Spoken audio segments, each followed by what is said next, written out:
Welcome back. I'd like to thank the San Jose Sharks for more bonus San Jose Sharks hockey. I can't get enough. Anyways, we had 11 games tonight in the National Hockey League, and we did see a change of who's above and below the playoff line in the East. We did not see a change in terms of the top 8 in the West, and I mean, things are still pretty tight in the West, though. If you're a Preds fan, though, who are you cheering for tomorrow? Because Calgary's playing Winnipeg, so somebody's going to get points. Who would you rather see get points?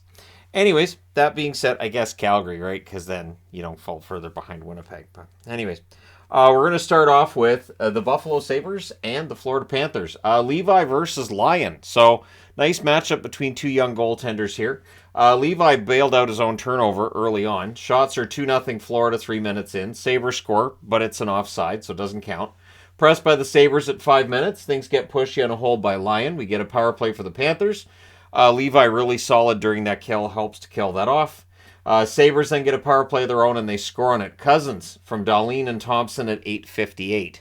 Panthers go back to the power play. There's a shorthanded rush by Cousins. That's defended. That one's killed off as well. Sabres get a second power play. That's killed. And then there's a third power play for the Florida Panthers. Well, we're not even 15 minutes into the game. Like, you can't. So at 15:47, Florida scores to tie it on the power play. It's Ekblad from Montour and Barkov wires that one short side. Yoki Haru then has the blast that's kicked aside. It's 1-1 after one. Second period, early edge for Buffalo. The shots are 3-2 for the Sabres at 3.5 minutes. Buffalo gets a power play. Thompson has a blast that's saved and cleared. Dahlin has a keep in late in that to set up another cycle, but it is killed off. Montour has a blast that's caught and held. Krebs and Mark Stahl unfriendly out there. No call in the play, though.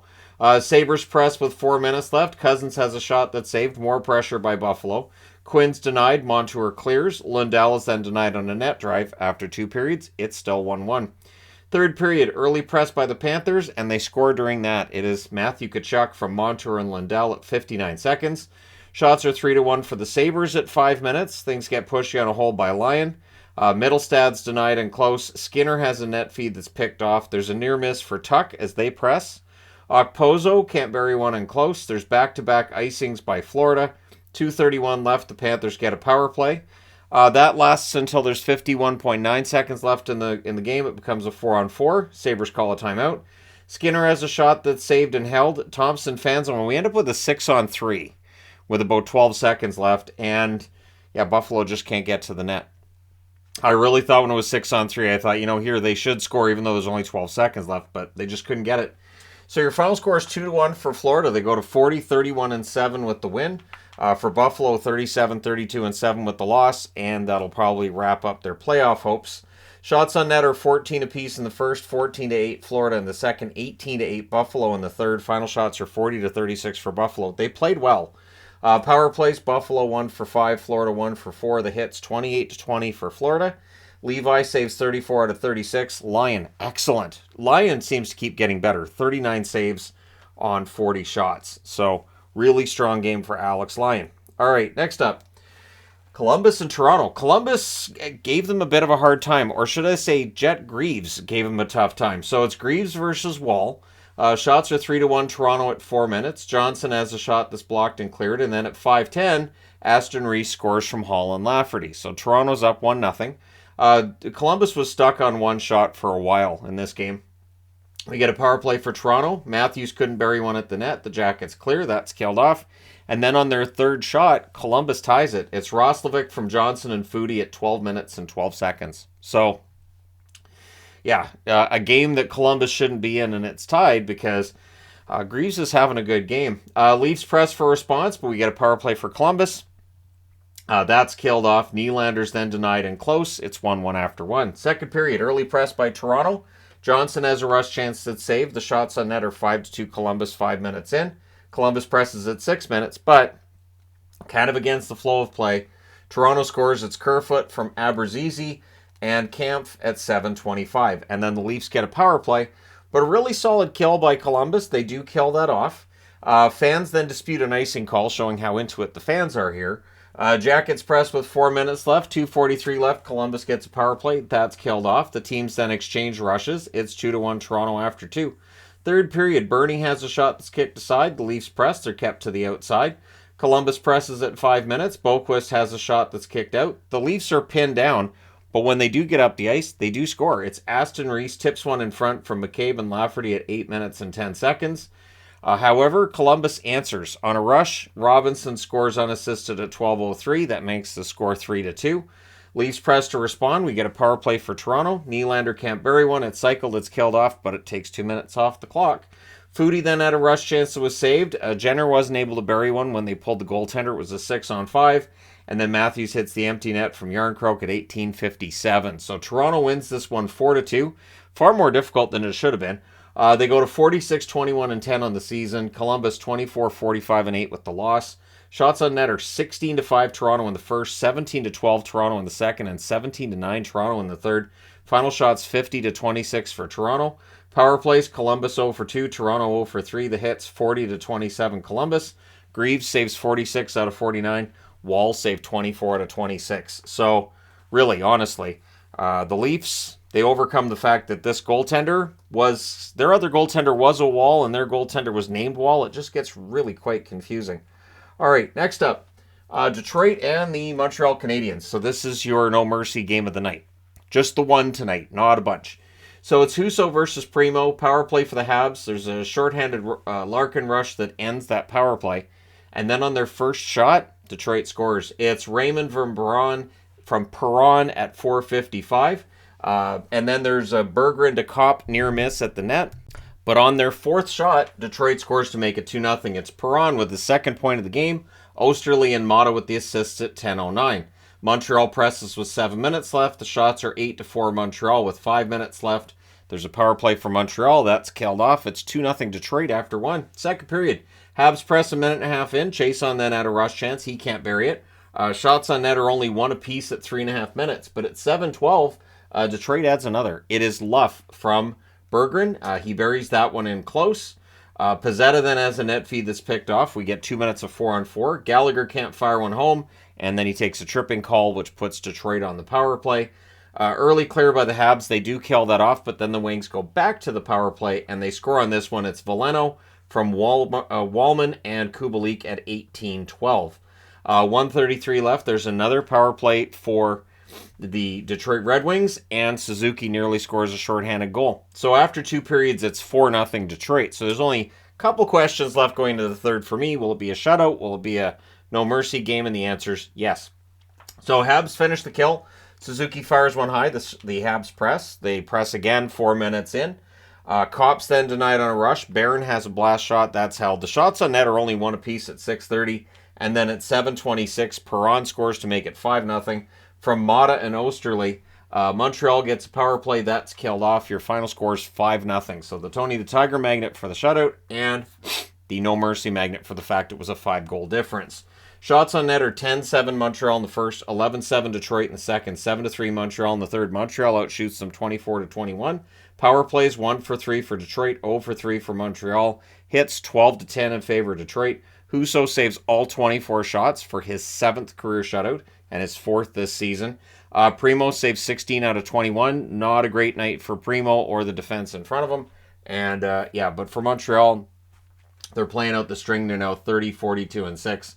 And Detroit 35-33-9 with the win. So there are teams that are sitting well outside of the playoffs right now that are jockeying for that draft lottery spot. And some odds are changing each day. All right, next up.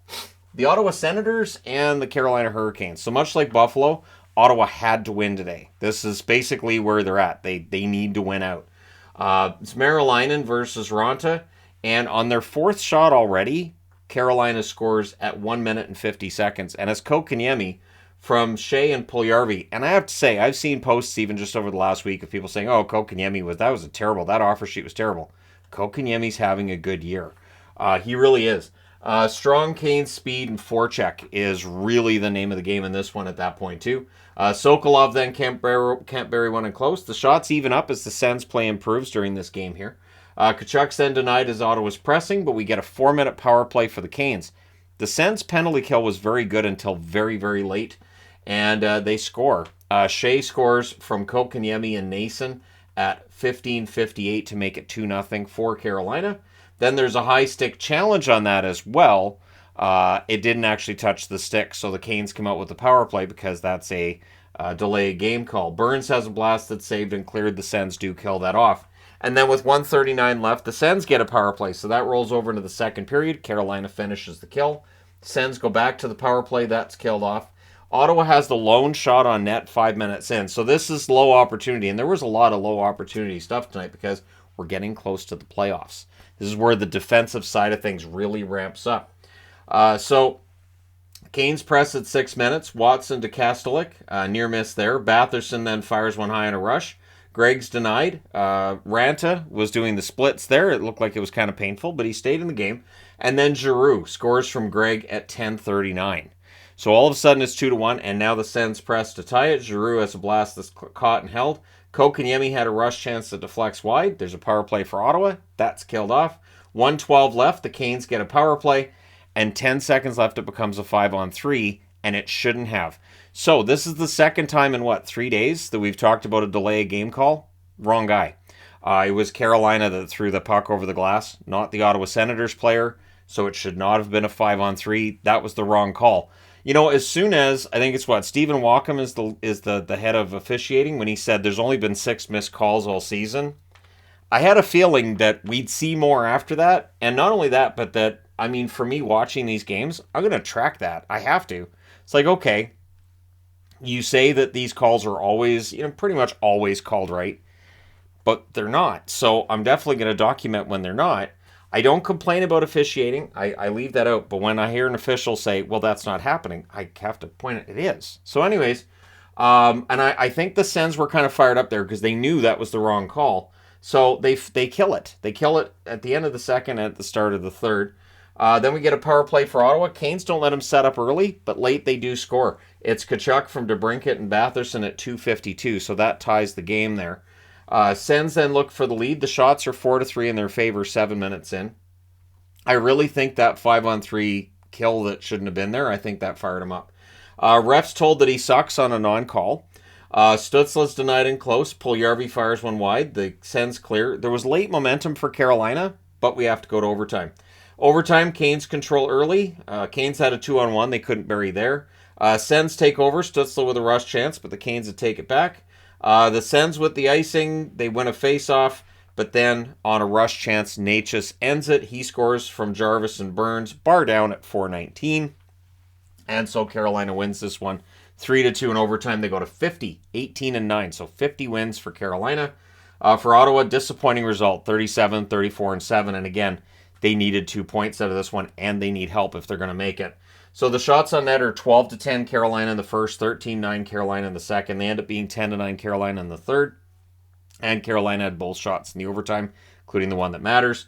Final shots 37-28 Carolina. Power plays, Ottawa 1 for 4, Carolina 1 for 5. Hits 21-13 Ottawa.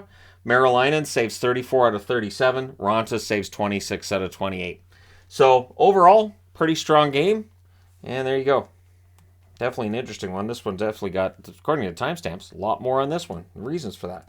All right, Pittsburgh and New Jersey. So, Pittsburgh needed a win to stay ahead of Florida, and it doesn't happen tonight. So, it's Jarry versus Vanacek. Early jump for the Devils. Things get pushy on a hold by Jarry. The shots on net are 2-1 Devils at 6 minutes. So, not a lot going on early. Power play for the Penguins. They cycle late, but that's killed off. And then at 8:58, Hamilton blasts one top corner from Palat and Bratt. So that makes it 1-0 New Jersey. Penguins press for response. Dumoulin's down on a McLeod hit. There was no call. The Pittsburgh announcers not happy with that one. Shots are 4-2 for the Devils with 8.5 minutes left. So again, not a lot of shots on net at this point. Then we get a power play for the Penguins. That's killed off. And at 14:23, Dawson Mercer scores. He was going to have a big night. He scores from Hischier and Tatar. It's 2-0 after the first in favor of New Jersey. Second period, we get a power play for the Devils. That becomes a 5-on-3. They score during the 5-on-3. It's Meyer from Hughes at 2:54. It's buried in close, and not much chance for Jarry there. That makes it 3-0. The Penguins then killed the 5-on-4. Power play for the Penguins. That's killed off. The shots on net are 8-2 for the Devils at 9.5 minutes. So they had a hard time getting a lot of shots in the first period. Not as much trouble in the second period. Zucker to Malkin near miss. The Devils press with 7.5 minutes left. Things get pushy on a hold by Vanacek. Marino has a rush chance, that's blocked. And then Mercer scores again from Marino and Graves at 1926. So former Penguin John Marino in on that goal, and that makes it 4-0 after 2. Third period. Dumoulin has an early chance that's blocked. The Penguins press. Devils blocking out, though. Then there's a post for Raquel, and at 2:50, Mercer scores. So not long after that post for Raquel, Mercer scores from Heischer and McLeod. It was a 4-on-1. He buries a rebound 4-on-1. So I don't think Jari has a chance there. And that is the first career hat trick for Dawson Mercer. And then at 6:14, Rust breaks the shutout. He scores from Joseph and Petrie and also made sure there was no mercy magnet on this game. So then there's a power play for the Devils. That's killed off. The Penguins then get a power play as well. That was killed off too. Crosby with a net feed. That's picked off. 3:02 left. The Devils get a power play. It's killed off, but it takes more time off the clock. And New Jersey's up by 4, and that's what they win by 5-1. They go to 49-21-8 with the win. Pittsburgh 38-30-10 with the loss. And it looks like the way things are shaking down, Carolina likely wins the division. New Jersey ends up finishing second. They get the Rangers in the first round is where this is looking like it's going to go. Shots on net are 9-8 Pittsburgh in the first, 18-6 New Jersey in the second, 11-8 New Jersey in the third. Final shots 37-23 for the Devils. Power plays, Pittsburgh 0-4, New Jersey 1-4. The hits 19-11 for Pittsburgh. Jari saves 32 out of 37, and Vanacek saves 22 out of 23. So, that being said, I need to change boards. All right, St. Louis and Philly, the one that everybody's going to be going to. It's Ersson versus Binnington, early edge for the Blues in this. We get a power play for the Flyers. Addard has a shot that's caught and held. That power play's killed off. Addard having a good season in the AHL. They've called him up. They're giving him a look. He played some games last year as well. I think he'll be in their lineup next year. So anyways, the shots are 3-1 for the Blues at 5.5 minutes. Rosen has a blasted save as St. Louis presses. And then at 5:53 on a turnover, so as Philly's looking to get it out, Kyrou buries one from Sod. So Kyrou with another goal. He's part of the reason why when I was talking about rebuilds and retools, I didn't mention St. Louis today because they've got Kyrou, they've got Thomas, they picked up Kapanen, Blais looks good. Honestly, St. Louis has looked pretty good since the trade deadline. So that one's buried on a turnover, and then the Flyers look to answer. Blues press at 8.5 minutes. Sod tips one wide on a 2-on-1. We get a power play for St. Louis. That's killed off. And then there's a post for Kapanen. So after the first period, it's 1-0 for St. Louis. Second period. Krug fires one wide. The shots on net are 2-1 Blues, 2.5 minutes in. Good forecheck by St. Louis. Flyers, though, they get some pressure at 4 minutes. There's a near miss for Frost. Blues can't clear, but eventually they get a goal. At 5:04, it's Pitlick from Toropchenko and Walker. Blues then get a power play, and right after it ends, Falk scores from Blais and Leddy at 8:26. So suddenly it's 3-0. The Flyers get a power play not long after that. That's killed off. Hayes couldn't bury one, and then the puck goes the other way, and it's in. Blues score, but they're offside, so that doesn't count. 2:46 left. The Flyers get a power play. Farabee blasts one off the crossbar. That's as close as they get. That power play's killed off. It's 3-0 St. Louis after 2. Third period. Blues 25-2-1 when they're leading after 2. Early press by the Blues. Shen has a slot shot. That's saved. Krug fires one wide. That's cleared. The Flyers, they scored, but it's waved off, and they say it's gloved in. Now, the replay, to me, it didn't look like it was gloved in, but they say Toronto verified it was gloved in. So, yeah, no goal. So they get one anyways. Not long after, Van Riemsdyk scores from Sealer at 5:51. It was a good little press by Philly, and Van Riemsdyk buries it. Flyers press for another, but the Blues would press at 9 minutes. D'Angelo's denied. Binnington holds. And then a backhanded tap-in for Frost makes it a close game, 3-2. Allison and Ristolainen with the assists at 11:43. So the Blues call a timeout. I agree with that. The timing's perfect. We then get a power play for the Blues. That's killed off. The goalie gets pulled with 1:40 left, and at 19:28, Toropchenko hits the empty net. It's his 9th of the season. Falk and Shen with the assists. St. Louis wins 4-2. They go to 36, 35, and 7. They're above NHL 500. For Philly, 29, 35, and 13 with the loss. Shots on net, 10-7 St. Louis in the first, 12-9 St. Louis in the second, 18-10 Philly in the third. They actually outshoot St. Louis overall, 34-32. Power plays, both teams 0-3. The hits, 21-11 for Philly. Ersson saves 28 out of 31. Binnington, 32 saves on 34 shots. So good game for Binnington. All right, next up, Vegas. Vegas Golden Knights in against the Nashville Predators. This was very much a back-and-forth game. So it's Quick versus Lankinen. Trennan has a rush chance that's saved. Vegas presses at 3 minutes. But it is Nashville that opens the scoring. And it's Novak with another goal. He scores from Evangelista at 6:50. So there's two pretty good players there for Nashville. The reason Nashville wasn't on my rebuild retool board today, too, is because they got a lot of injuries. And if those guys weren't hurt, they'd be right in the hunt for a playoff spot. More even than they are right now. They might even be ahead of Winnipeg. So just the fact Forsberg's going to come back next year. And a healthy lineup would go a long way for Nashville. So the shots are 9-6 for the Preds. Or no, power play for Nashville. That's killed off. Shots are 9-6 in their favor with 8.5 minutes left. Preds get another power play. They score on this one. It's Novak again. He scores from Glass and Tomasino at 13:08. Vegas then gets a power play. It becomes a 5-on-3. Eichel's denied. Lankinen holds. Haig has a blast that's caught and held. They kill off the 5-on-3. So it's 2-0 Nashville after the first. And it feels like they got away with one there, doesn't it? Second period, good early back and forth. Takes till 6 minutes. At 6 minutes, Pietrangelo scores from Stevenson, and suddenly Vegas is on the board. Vegas then looks to tie it. The shots are 6-2 in their favor, 9 minutes into the period. Dorofiev is denied. The rebound's cleared. There's a power play for Nashville. That's killed off. And then Pietrangelo scores the second of the game from Marchessault and Eichel at 13:39. It is tied. There's a press by Nashville with 3.5 minutes left, but after 2 periods, it's 2-2. Third period. Press by Vegas at 2 minutes. Novak fires one high on a rush. There's more pressure by Vegas 5 minutes into the period. But the shots are only 3-1 for Vegas at 5.5 minutes. It felt like it should have been more than that. Afanaseyev is then denied. There's a press by Nashville. Kessel has a shot that's blocked. Preds rush the other way. Howden then has a shot that's blocked. More pressure, though, by Vegas there. White Cloud fires one wide. It's all Vegas, but they're not getting the shots on net. So they are getting all the pressure, all the zone time, but shots, a lot of them being blocked. So Smith's denied. There's a power play for Vegas with 4.5 minutes left. Gravel with a very prominent block during that. Preds clear it out. They kill it off. Just the one shot on net for Vegas. Definitely some shot blocking preventing more. Preds pressure. They're kept to the outside. We're going overtime. Novak's denied from the slot early in the overtime. He was going for the hat trick. Eichel then falls into the net on a rush. Tomasino rags the puck a bit and ends up drawing a power play for Nashville. And things get kind of punchy when that's called. Preds call a timeout before it starts. Whatever they discussed works. Glass scores at 3.5 minutes from Novak and Barrie on the power play. That one deflects in off of, I think it was McNabb in front of the net. And so Nashville wins this one 3-2. They keep their playoff hopes alive. They go to 39-30-8. They do have a game against Winnipeg before the season's done. Vegas 48-22-8 with the loss.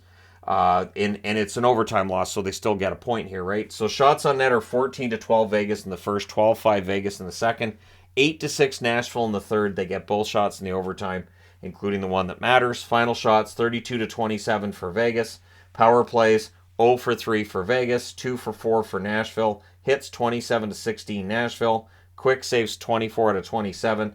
Lankinen saves 30 out of 32. So pretty entertaining game overall.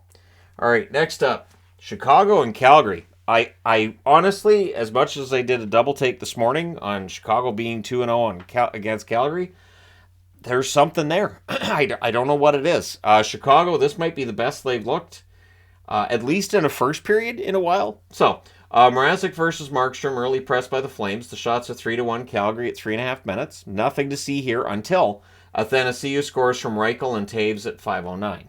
Coleman is then denied on a rebound chance, and at 11:52, Toffoli scores to tie it up. And it looks like things are going to go Calgary's way. But the shots are 8-7 Chicago with 4.5 minutes left. And in the final minute, these ones are tough. Jujhar Khaira scores from Kachuk at 19:22 in order to put Chicago ahead 2-1. With 31 seconds left, though, the Flames get a power play. That rolls over into the second period. Chicago finishes the kill. Shots on net are 3-1 Calgary at 3 minutes. Then there's a post for Joey Anderson on a rush. I had to put Joey Anderson because I knew if I just put Anderson, I might mess up. Because there's Rasmus Anderson right for Calgary. Lindholm then has a blast that deflects out. Kadri fires one wide on a turnover. Kadri then had a net feed the next shift that was picked off. There was some turnover problems for Calgary tonight, really. Weegar then has a blast that's held the Flames with some momentum. The shots are 11-4 for Calgary at 9 minutes. And at 11:44, Noah Hannafin wires one from the slot. Coleman and Huberdeau with the assists. So suddenly it's 2-2. And it feels like Calgary's got the momentum. They're going to get away with this. They're going to get it done. And the Flames press with 7.5 minutes left. The Hawks had a 2-on-1 that was defended by Rasmus Sanderson. Flames press with 1.5 minutes left. And in the final 11 minutes of that period, no shots for Chicago. So we go to the third period with the score tied at 2. Tkachuk has a backhand that saved relatively early in the period to break that no-shot streak for Chicago. They have those all the time, though. Flames turn it over, and it's in their net. On a 2-on-1, it's Athanasiou from Reichel at 142. Hawks look to add another. The Flames really flat at this point, and on another turnover, it's in the back of their net. Austin Wagner, it's a 2-on-1. He doesn't look to pass. He just wires it at 3:11. So that's his first goal with Chicago. And suddenly it's 4-2 in favor of the Blackhawks. Building gets kind of quiet, and I wrote, "Wow!" Next to that, like I don't know what's going on here. Bronx cheer then on the next time Markstrom handled the puck. So I thought that was pretty telling that there was a Bronx cheer, which is of course kind of mocking the goaltender for making a save. Wagner then has a shot that's blocked. The Hawks press. The shots are 6-1 for Chicago. 7.5 minutes in. Now the shots end up being in favor of Calgary, but they came out really flat those first 7 minutes and allowed 2 goals on turnovers. So Coleman tips one wide as the Flames press, and then at 13:09, after a misplay by Mrazek, it's in the back of his net. Backlund from Hanifin and Dubé. The Flames press with 3 minutes left. Toffoli's then denied when they pull the goalie. And I thought, they're going to get away with it again, aren't they? Twice in a row coming into this game. They've had not great games, but they've bailed themselves out with come-from-behind wins. I thought if it happens again, we've officially started a trend for Calgary. Dickinson has an empty net goal that's blocked by Anderson. Mrazek covers. Heavy press in the final minute in favor of Calgary. With 11.6 seconds left, the Hawks ice it. Doesn't matter. They lose. They win the game 4-3. They sweep the season series of Calgary. They go to 25-46-6 with the win. Calgary 36-27-15 with the loss. I keep putting 5 with Calgary on their record. I think the 15 kind of breaks my brain on some level. I remembered for tonight, though. Shots on net are 11-7 Chicago in the first, 19-4 Calgary in the second, 10-8 Calgary in the third. Final shots 36-23 for Calgary. Power plays, Chicago didn't have any. Calgary only had 1. They didn't score on it. Hits 29-17 Chicago. Mrazek 33 saves on 36 shots. Markstrom 19 saves on 23 shots. The plan was for Markstrom to play tomorrow against Winnipeg. Will that still be the plan? We shall see, and I need to change boards. All right, third and final board, I promise. Starting off with, Seattle and Vancouver. I get a kick out of this. So I watched, before starting this video, I watched some of the press conference with Tocchet after the game. And it's all the same stuff that Bruce Boudreau used to complain about with the team. So the Canucks have definitely regressed over the last week or so, and there's still a lot of work to be done with this team. So it's Jones versus Delia. The Kraken had the lone shot on net at 3 minutes. McCann nearly scores. Some pressure there by Seattle, but at 4:31, Pettersson buries one in close. Kuzmenko and Joshua with the assists. The shots on net are 4-3 Kraken, 6.5 minutes in. We then get a power play for Seattle. They cycle. Burrows clears it out. It's killed off. Pettersson to Joshua play is picked off, but on the Canucks' fourth shot, they score. It's Beauvillier from Garland and Amon at 13:09. So it's 2-0 Vancouver. However, at 16:58, Gord answers from Froden, and then with 1:41 left, the Canucks get a power play. There's a shorthanded 3-on-2 that's defended. Things get pushy at the horn, but the power play rolls over into the second period. Seattle finishes the kill there. Canucks go back to the power play. It becomes 55 seconds of 5-on-3. Vince Dunn comes out of the box to make it 5-on-4, and has a break right out of the box. He's denied. And then shorthanded during the 5-on-4, Tanev wires one top shelf on a rush at 5:07. Another shorthanded goal allowed by Vancouver. The old habits are back. So, Kraken finished the kill. The shots are 5 apiece at 7.5 minutes. And then Eberle scores at 10 minutes and 40 seconds. Canucks just not as sharp tonight. 3-2 in favor of Seattle at that point. Kraken then pressed with 7 minutes left. The shots on net are 12-5 for Seattle with 6 minutes left. Spoiler alert, the Canucks didn't get another shot in the period. We get a power play for Seattle, and they score on it. It's Schwartz from Sprong and Schultz at 16:14. Also, the penalty kill has started to look kind of shaky again for Vancouver. 1:52 left. There's a Kraken power play. That leads to a shorthanded break for Miller. He can't bury there. And so the Canucks finished the kill to start the third, but they're down 4-2. Pressed by Vancouver at 5 minutes, but the shots on net are only one apiece at 6.5 minutes. Power play for Vancouver, and it's a 4-minute power play. There's a post for Garland. It's cleared out. It's killed off. And not only that, there are no shots during that power play for Vancouver. Kraken didn't get a power play soon after. That's killed off. Also, no shots. Not a lot of shots in the third period of this one. Goalie pull with 3 minutes left, and then from the other end of the ice, Beniers hits the empty net from McCann at 19 minutes. That puts it out of reach. That's your final score of 5-2. Seattle goes to 43, 26, and 8. They're getting closer to clinching their first ever playoff spot. And with that, they're now at 94 points. So they've passed Vegas's record for the most points in a second season by an NHL team.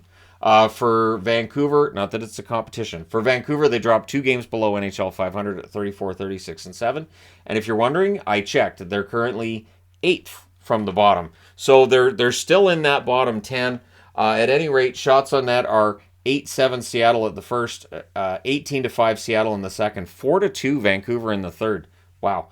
Final shots are 28-16 for Seattle. Power plays, Seattle 1-4, Vancouver 0-5. Hits 43-27 Vancouver. Jones saves 14 out of 16. He was not busy.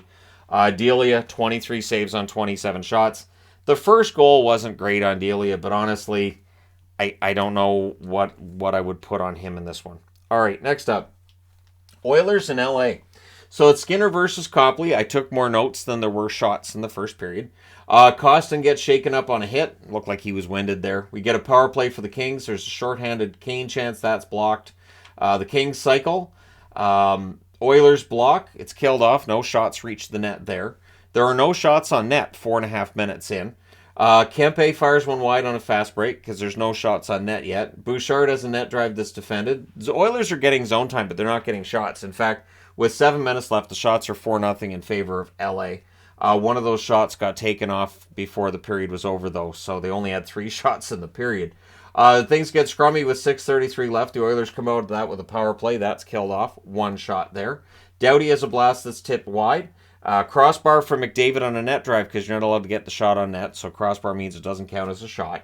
2:41 left. The Oilers get a power play. That's killed off. And after the first period, there were 5 total shots on net. Yay! Second period. Things really wake up in the second period. The early Kings power play helps. Kaliev has a shot that's saved. There's a late cycle. That's killed off. Ekholm fires one wide. The Oilers press. Kempe's then denied on a rush. Iafallo's denied. We get some more pushing. We get 4-on-4 out of that. Oilers press at 9.5 minutes. Yamamoto can't bury one in the slot. We get a power play for the Oilers, and they score on it. It is Nugent-Hopkins from Draisaitl and Bouchard at 11:30. It's a good cycle. They wire it. That power play is lethal. Any team that's going to knock the Oilers out of the playoffs has to neutralize that penalty or that power play. That's not going to be an easy task. Kings then get a power play. There's a shorthanded 2-on-1 that's broken up. That power play is killed off. Hyman has a blast that's saved. The Kings rush. The Kings go back to the power play. The Oilers kill that one too. Ekholm has a blast that's held as the Oilers press. It's 1-0 Oilers after the second period. Third period, early edge for the Oilers. Durzi has a wraparound that's blocked out. Does not get to the net. Draisaitl has a rush chance that's saved. The shots are 4-1 Oilers at 6 minutes. However, LA ties it. It's Arvidsson from Moore at 10:26. There's a power play then for the Oilers. The ref, you suck chant gets going. Didn't he snap his stick, though, on that play? I'm not sure that if you break a guy's stick... Anyways, Kings don't let him set up, but then they do. It's the Oilers' power play. They'll get set up, and Draisaitl scores from McDavid and Nugent-Hopkins at 12 minutes and 40 seconds. He buries a rebound there. That is point number 99 for Nugent-Hopkins this year. He's going to get to 100. They're going to be the first team that's had 300 point scorers since the Penguins in 95-96. Things get pushy on a hold by Skinner. The goalie pull happens with 2 minutes left. Nurse hits the empty net from Draisaitl at 18:24, and the Oilers win this one 3-1. They go to 46-23-9 with the win. With the loss, the Kings 45-23-10, and it looks like they're probably going to finish third in the division. Although there's still some games left, right? Shots on net are 3-2 LA in the first, 15-11 Edmonton in the second, and then they really take over in the third. They outshot LA 16-7. Final shots, 33-21 Edmonton. Power plays, Edmonton 2-4, LA 0-4. Hits 38-22 Edmonton. Skinner saves 20 out of 21. He was good. So was Copley, 30 saves on 32 shots. No slouch in Copley there. All right, last game of the night. And they did it again, and now I got to get the score on that board. All right, there you go. Bam, scores on the board. So, again, San Jose goes, oh, we want him to watch extra hockey of ours. So it's Georgiev versus Kakkonen. A good early back and forth. The Avs had the lone shot on net 4 minutes in. Bit of a slow start. There was some slow starts tonight.